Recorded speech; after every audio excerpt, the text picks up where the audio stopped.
हरि ओम। कैसे हैं आप लोग? आई होप आप लोग अच्छे होंगे, स्वस्थ मस्त होंगे। मैं भी बहुत अच्छी हूँ। फ्रेंड्स, एक बार पानी बरसा, इतना पानी बरसा कि जमीन के नीचे से सांप बाहर निकल आए। उनमें से एक सांप ने सोचा मैं पानी में बह जाऊंगा, तो ऐसा करता हूँ, मैं कहीं अच्छी जगह ढूंढ लेता हूँ। ये सोचकर वो वहाँ से चल दिया। चलते चलते उसने सड़क क्रॉस करी। उसके बाद थोड़ा सा खेत पड़ा, तो खेत में एक आरी पड़ी हुई थी। तो जब वो निकला तो आरी से उसका पेट कट गया। वो तुरंत घूम के उसको बहुत तेज गुस्सा आया। घूर के देखने लगा, किसने उसको काट लिया। देखा ये छोटा सा टुकड़ा है, इसने मेरे को काटा। गुस्से में उसने आरी को फिर काट लिया। फिर उसके मुंह में लगा, उसने फिर काटा। मतलब उसने इतना काटा कि पूरा मुंह लहू लुहान कर दिया। बस अब उसके प्राण बचे थे। अब उसको तो और गुस्सा आया, अरे मैं अगर किसी को काट लूं तो उसका तो सर्वनाश हो जाए, वो तुरंत राम राम सत्य हो जाए। और इसने मेरे को ऐसे काट लिया, देखो मेरे कितना दर्द हो रहा। उसने बोला तुम्हें भी बताता हूँ, अभी बताता हूँ। उसने अपने शरीर को उस आरी में ऐसे लपेटा और खूब कस के ऐसे कर दिया। और ऐसे ही करते करते उसके टुकड़े टुकड़े हो गए। कहने का मतलब है, गुस्से में आदमी ये भूल जाता है कि मेरे अंदर कितनी ताकत है, कितना पावर है। और वो ऐसे ऐसे काम कर देता है कि सामने वाला सोचता रहता है, अरे ये तो इतना बलवान है और इसको इतना गुस्सा कैसे आ रहा है। हम अपनी शक्ति को भूल जाते हैं कि हम हैं क्या। तो फ्रेंड्स, यही बात है कि अहंकारी, घमंडी, मूर्ख लोग कभी किसी की बात नहीं मानते हैं, केवल अपने मन से चलते हैं। जो उनका मन करता है वो वही करते हैं। क्यों किसी की सुनेंगे, क्यों किसी की मानेंगे? उन्हें अपने आप से मतलब है, जो उन्हें अच्छा लगता है वो वही करेंगे। तो फ्रेंड्स, ऐसे मूर्ख लोगों के मुंह लगने से कोई फायदा नहीं है। उसका रास्ता अलग है, आपका रास्ता अलग है। अगर इधर भी कोई है, इधर भी कोई है, तो आप सामने के रास्ते से निकल आइए हाथ जोड़ के। तो फ्रेंड्स, मूर्खों से बचने के कई उपाय हैं। अगर वो आपको बुला रहा है, आप टाल सकते हैं। कभी कभी कोई मूर्ख होता है ना, वो अपने आप को बहुत होशियार समझता है। ज्यादातर आपको जितने भी मूर्ख मिलेंगे, सबसे ज्यादा होशियार समझेंगे, ज्ञानी बाबा समझेंगे। वो आपको अपने पास बड़े प्रेम से बुलाएंगे, आओ यहाँ बैठो, हम तुमको एक बात बताते हैं। छोटी सी बात को बढ़ा देगा, सुबह से शाम कर देगा। सामने वाले का कितना नुकसान हो रहा, उससे कोई मतलब नहीं। उसे अपनी बात कहनी है, उसे शॉर्टकट में चलना नहीं आता है। और वैसे ही लोगों को भी रास्ता बताता है। ऐसे लोगों से कोई भी सलाह मशवरा करना पसंद नहीं करता है। वो खुद कर लेगा, लेकिन सामने वाले से सलाह नहीं लेगा, क्योंकि जानता है ये ज्ञानी बाबा बहुत लंबा खींचता है। ये जमाना ऐसा नहीं है कि छोटी सी बात को लंबा किया जाए। ये जमाना ऐसा है कि इतनी सी बात को इतना किया जाए। कुछ लोग बढ़ा चढ़ा कर बताते हैं, थोड़ी सी बात सुन के बढ़ा देते हैं। इससे क्या होता है, मन मुटाव पैदा हो जाता है। फिर फ्रेंड्स, आप अकेले, हम अकेले, वैसे भी अकेले जाना है। इस संसार में आए अकेले, जाना अकेले है। तेरे प्रारब्ध का है खेल, धरती पर जो तूने बोया, वापस आ जा, वापस आ जा, वापस आ जा। हजारों योनियों को छोड़कर प्रभु ने भेजा, यहाँ कर्म काटने के वास्ते प्रभु ने भिजवाया। ऐसा कौन यहाँ जिसने कर्म ना काटा, वापस आ जा, वापस आ जा। कर्म तो आपको काटने होंगे, लेकिन संसार में आए हो तो मूर्खों जैसा काम ना करो। कुछ मूर्ख कैसे होते हैं, कोई भी महत्वपूर्ण काम करने जा रहे हैं, जो सबसे छिपा के करनी है उसको बढ़ा चढ़ा के बताने लगता है। घर वालों ने मना किया होगा, ये बात ना बताना, भी काम बन जाएगा तो फिर सब लोग मिलके बता देंगे ना। हाँ हाँ हाँ हाँ हाँ करेगा और जाके सारी बात बता आएगा। फ्रेंड्स, कुछ लोग अपने व्यवहार से, अपनी सोच से, अपने रवैये से लोगों को बता देते हैं कि हम किस कैटेगरी के हैं। ऐसे लोगों को लोग बहुत जल्दी जान जाते हैं कि ये क्या है। आपको पढ़ने में देर नहीं लगती, लोगों को लोग देखेंगे, आप बोलेंगे भी नहीं, लोग पढ़ लेंगे, क्योंकि आपकी हरकतों की वजह से वो जान चुके हैं आप किस कैटेगरी के हैं।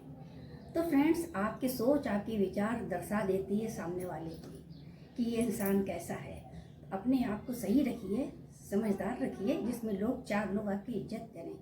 और फ्रेंड्स, कुछ लोग तो ऐसे होते हैं 4 चीज़ें पहनने के बाद दिखाते हैं सबको, कोई नहीं देखता है तो भी दिखाते हैं, खुजलाते हैं कि कोई उनकी चीज़ें देख ले। माना पूरा मूर्खतापूर्ण काम करते हैं। पहनना अच्छी बात है, ओढ़ना भी अच्छी बात है, घूमना भी अच्छी बात है, लेकिन जो कोई हमारी तरफ देख नहीं रहा है उसको बार बार दिखाना कहाँ की समझदारी है। ऐसे लोग महामूर्ख होते हैं, केवल अपने आगे किसी की सुनते नहीं हैं। एक गुरुजी थे, उनके कई शिष्य थे। गुरुजी ने सभी शिष्यों को बहुत अच्छा ज्ञान दिया, सारे ज्ञानी थे। उनमें से एक ऐसा भक्त था गुरुजी का जो उनकी रात दिन सेवा करता रहता था। इतना ज्ञान में आ गया, इतना ज्ञान में आ गया, पास अपार शक्तियाँ आ गई। अब तो गुरुजी भी समझ गए ये बहुत ज्ञान वाला हो गया है, अब इसकी छुट्टी करनी चाहिए। गुरुजी ने कहा अब तुम संपूर्ण हो गए, अब जाकर तुम लोगों को ज्ञान बांटो, लोगों को ऊपर उठाओ। उसने जी गुरुजी कहा, और गुरुजी ने कहा यस, कीर्ति में फंसना नहीं कि तुम कंचन कामनी कीर्ति में कहीं फंस जाओ। बोला नहीं गुरुजी, नहीं फंसूंगा। और वो ज्ञान बांटने लगा। ऐसे कोई बीमार होता, कुछ होता, वो उसको छू देता, वो ठीक हो जाता। धीरे धीरे ये खबर चारों तरफ फैल गई कि एक ऐसा भी व्यक्ति है जो साधु बाबा के रूप में बैठा है, वो किसी को छू लेता है तो ठीक हो जाता है। लोग आने लगे, उसको भी बड़ी खुशी होती थी, हाय मैंने इसको ठीक कर दिया, हाय मैंने इसको ठीक कर दिया, हाय मैंने इसको ठीक कर दिया। और ये बात तो फैल गई, अब तो हजारों की भीड़ लगने लगी। मतलब उसको खाने पीने लैट्रिन जाने की भी फुर्सत नहीं थी। अब परेशान हो गया, गुरुजी की बात आई, कीर्ति में फंसना नहीं, और वो कीर्ति में फंस गया।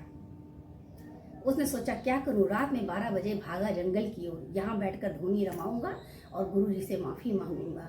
वहाँ गया, सवेरे ढूंढौगा मच गए। दूसरे दिन सब लोगों ने उसको ढूंढ लिया, जितने बीमार थे गए, पहुँच गए। सब लोग कहें वो किसी को छुए ना, उसने अपने हाथ बांध दिए।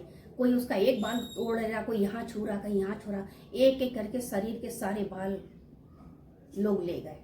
सर तो गंजा ही हो गया, कुछ बचा ही नहीं उसके शरीर में। तो ऐसे कहते हैं ना कि कीर्ति में फंसना नहीं चाहिए। भगवान जो कर रहा है अच्छा कर रहा है सबके साथ। हाँ, तुमको भलाई के लिए भेजा है तो चलते फिरते भलाई हो जाएगी, लेकिन कीर्ति कराने के चक्कर में कभी भलाई मत करना कि मैं इसकी भलाई करूँ और कीर्ति में फंस जाऊँ। फ्रेंड्स, ऐसे ही संसार नहीं चल रहा है, भगवान की सत्ता है।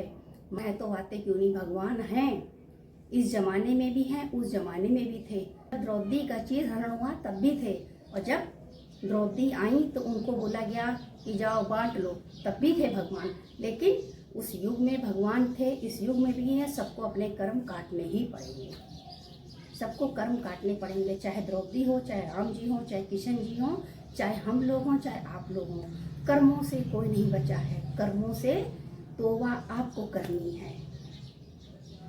तो भगवान जी ने जो गीता, महाभारत, कुरान, बाइबल बनाया है, उसके आधार पर हमको चलना है। अपनी बुद्धि को सही रास्ते पे लगाना है। हमारी बुद्धि कहीं गड्ढे में ना गिर जाए। जब गड्ढे में गिरेगी तो कीचड़ से सन की बाहर निकलेगी, और सनी हुई चीज़, गंदगी को कौन गले लगाता है। इसलिए अभी से होशियार हो जाओ, अभी से होशियार हो जाओ। कल तक क्या हुआ इसकी चिंता मत करो, आज क्या हो रहा है ये देखो। कल तो गुजर गया, कल तो गुजर गया। वर्तमान में जियो, वर्तमान में जियो। भविष्य में क्या होगा ये तो भगवान जानते हैं, हम तो नहीं जानते हैं। भूतकाल के पीछे मत भागो, क्योंकि पीछे की बातें देखकर डर लगता है। दुष्ट व्यक्ति सामने वाले की छोटी सी भी बात को बढ़ा चढ़ा के बताता है, उसको नीचा दिखाता है, उसको गरीब समझता है। अगर कहीं मिल जाएगा तो बोलेगा तुम्हारे बालों में क्या हो गया, तुम्हारे बाल बहुत गिर गए, अरे तुम्हारे चेहरे में चमक ही नहीं है, क्या हुआ, अरे तुम्हारी स्किन कैसी हो गई, अरे तुम्हारे कपड़े का रंग उड़ गया। फ्रेंड्स, जो लोग हमको नीचा गिराना चाहते हैं ना, वो लोग ऐसी ऐसी बातें करते हैं कि मेरा बीपी लो हो जाए। भरे समाज में वो लोग ऐसी बात करते हैं। जब मिलेंगे तब ऐसी बात करेंगे, जब मिलेंगे तब ऐसी बात करेंगे। तुम्हारे चेहरे में ग्लो नहीं रहा। जब 1000 परेशानियां सामने होंगी तो किसके चेहरे में ग्लो होगा। परेशानियां भी वो आपकी जानता होगा, फिर भी अपनी बड़ी से बड़ी गलती वो छुपा लेता है, ढक देता है, किसी को पता ना चले। भले सारे संसार में सबको पता होगा, लेकिन सामने वाले की गलती बढ़ा चढ़ा कर बताता है। अपने आप को होशियार समझता है। लेकिन भगवान ने कहते हैं ना, जब भगवान ने मनुष्यों को भेजा तो सुख भी दिया, दुख भी दिया। तो सुख हमें प्यारे लगे, दुख हमें प्यारा नहीं है। एक ही इंसान ऐसा था जिसने संसार में भगवान से दुख मांगा। कौन था वो? माँ कुंती, जिन्होंने कहा प्रभु आप मुझे दुख दो। भगवान ने पूछा आप दुख क्यों मांग रही हैं? तो बोले सुख में तो सब लोग भूल जाते हैं, लेकिन जब दुख रहेगा तो मैं आपको याद करूंगी कि मेरे भगवान हैं। कम से कम दिन में कई बार तो याद तो करूंगी। तो देखिए ना, कोई नहीं मांगता है कि हमको दुख मिले, सब सुख मांगते हैं। और सुख में सुमिरन सब करे तो दुख काहे को होए। तो सुख में सुमिरन करना चाहिए तो दुख आएगा नहीं। और दुख हम लोग खरीदते हैं, दुख आता नहीं है। कर्म बनाते हैं छोटी छोटी बातों में, ऐसा हो गया वैसा हो गया, वो लड़की वहाँ जा रही, वो ये हो रहा, दुनिया भर की बातें हम लोग करते हैं और कर्म बनाते हैं। कर्म हम लोग काट भी सकते हैं। हम आगे से ऐसा नहीं करेंगे, कान पकड़ें और आगे बढ़े। अब दोबारा हम ऐसे नहीं करेंगे, कुछ हो भी रहा होगा तो हम ऐसे ढक लेंगे। आजकल है ना गांधी जी के 3 बंदर वाला जमाना, कि ना देखना है और ना बोलना है ना सुनना है। अगर जरा सा बोला तो पकड़ लिया। बात को सामने वाले ने समझा नहीं हमने क्या बोला, लेकिन आधी बात सुन के उसने पकड़ लिया। जैसे किसी अहंकारी घमंडी को देख लिया हो। तो इसलिए फ्रेंड्स, छोटी छोटी बातों का बहुत ध्यान रखना है, तभी हम भगवान से जुड़ पाएंगे, उनसे मिल पाएंगे, तभी हमारी उन्नति होगी, तभी तरक्की होगी, तभी चमत्कार होगा। वो क्योंकि पीछे की बातें देखकर डर लगता है। जैसे किसी अहंकारी घमंडी को देख लिया हो। तो इसलिए फ्रेंड्स, छोटी छोटी बातों का बहुत ध्यान रखना है, तभी हम भगवान से जुड़ पाएंगे, उनसे मिल पाएंगे, तभी हमारी उन्नति होगी, तभी तरक्की होगी, तभी चमत्कार होगा, आत्मा प्रकट होंगे। और कलयुग तो है ही है, सब कुछ होगा जो नहीं होना था, भगवान ने तभी लिख दिया था। देखिए ये कलयुग ही चल रहा है। मैं मोटिवेशनल स्टार आपसे नेक्स्ट ब्लॉग वीडियो में मिलती हूँ। तब तक के लिए सभी फ्रेंड को हरि ओम। आपको इस ब्लॉग में क्या अच्छा लगा जरूर बताइए।